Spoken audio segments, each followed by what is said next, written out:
Today we'll discuss creation of objects from shapes. Hold spacebar and click drag to get to the main artboard. Here, you'll create a square as done previously.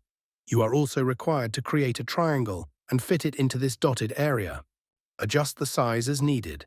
To zoom in, hold spacebar and Control key at the same time and click drag on right side. Drag left side to zoom out. Create the shapes as usual.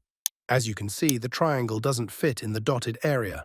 For that, click drag the small box at the right side of bounding box.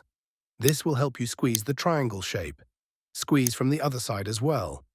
With this, you've created your first unique shape. Select all the shapes, right-click and select Group. Now this group of shapes will behave as a single shape.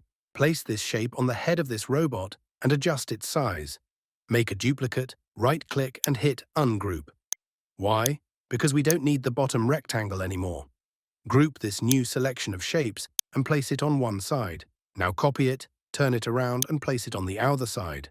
Adjust as shown in the dotted areas. Fill this entire robot using just the shapes. Remember, practice makes progress.